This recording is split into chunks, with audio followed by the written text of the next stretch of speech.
I don't know what to do. This isn't what I chose for my life. This is not what I expected. Marcus thought and shook his head, pulling the phone away from his ear for a while.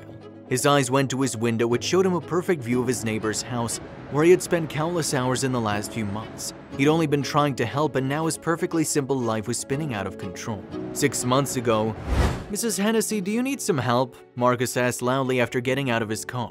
He arrived home from a hard day at work and saw his elderly neighbor struggling with a giant stroller. Although he didn't usually volunteer for others, he couldn't let this pass. "Oh, child, yes, thank you so much. This thing is too big and I have no idea how to work it," Mrs. Hennessy said, breathing a sigh of relief as Marcus walked across the street to her house. They lived in a quiet neighborhood with relatively small homes. Most were bungalows, but it was the perfect place for a loner like Marcus to live. The neighbors were friendly, but they didn't get into your business. Still, he helped when he saw a need, and this was that kind of situation. He watched as the older woman attempted to open the stroller for twins and pull another one from the trunk of her car. "Mrs. Hennessy, why do you have so many strollers?" he asked, confused. "Well, it's a long story, but I'm now in charge of triplets," the older woman answered, shrugging a shoulder. She went into detail about her new circumstance. Her daughter and her husband died in an accident, leaving her the custody of her 6-month-old triplets. Marcus bit his tongue because it wasn't his business, but honestly, he didn't know how Mrs. Hennessy would be able to handle such a task. She could walk and care for herself, but babies were too much trouble. He decided long ago not to get married or have kids to avoid all that disaster. It wasn't his cup of tea.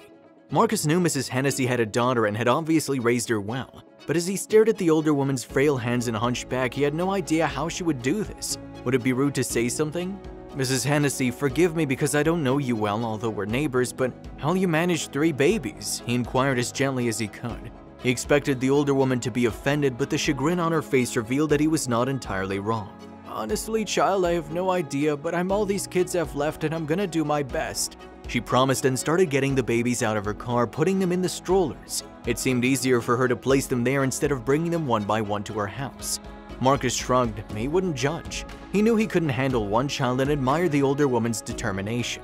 Once he assisted her in getting the strollers into the house, he said goodbye. To his surprise, Marcus started helping her out more often, and at some point he became a staple at the woman's home. She invited him for dinner and he learned about diaper changes, toys for 6-month-olds, and that dealing with 3 babies was exactly as hard as he'd always imagined. But for some reason, he always came back. At some point, it was his job to feed them breakfast because he was always up bright and early and had some time before work. He never imagined this would happen, but he had to do it, especially when Mrs. Hennessy's health started declining. A few months later, the older one could not get out of bed and died shortly thereafter. He'd made arrangements and tried reaching out to family, but there was literally no one near them in Atlanta, and none of them were willing to take responsibility for the babies. CPS took them and Marcus hoped for the best. Now the CPS worker had called him with an astonishing revelation. "Ma'am, I can't adopt them. I don't know what Miss Hennessy was thinking," he said, placing the phone back in his ear, but he was still shaking his head. "Sir, the other neighbors told me you were seen at her house often helping with the kids, and the older woman did leave this request in her will. She wants you to adopt them. It's just that her lawyer took a while to reach out to us," the social worker explained. "But obviously, this is a choice for you. I just need to know your answer right now so I can proceed with a more permanent placement for the triplets." Right now? This woman wanted Marcus to make a choice that would change his life forever immediately. Just like that?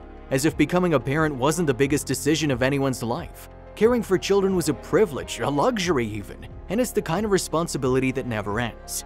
Marcus felt serious pressure on his chest and thought it was a heart attack at one point, but he remained quiet over the phone. Suddenly, the peaceful silence of his apartment disappeared and he saw his future like a movie. 3 kids running around, destroying everything and not letting him sleep. He saw them as teenagers getting into trouble and heard them cussing out at him for not being their real father. Sweat ran down his spine and he closed his eyes, dispelling the images. New ones took their place, teaching the triplets how to walk, playing dolls with them, getting them their first bikes, watching them graduate, their weddings, their kids. What was the right choice here? "Hello, Mr. Nixon, are you still there?" the worker asked, interrupting his introspection. "Is that a no?" Marcus took a deep breath. "No, I'll take them," he almost whispered and braced himself. The journey was hard. It was not a movie. There were ups and downs, smiles and many tears, doctor visits and accidents, teachers and trouble with cliques. Most day, Marcus wondered what his life would be if he didn't say yes that day. But then the kids would distract him, making him forget about it. He would never be alone or lonely again. Years later, as he walked one of his daughters, Zara, down the aisle and saw his other 2 kids smiling in front, he knew he had made the right decision.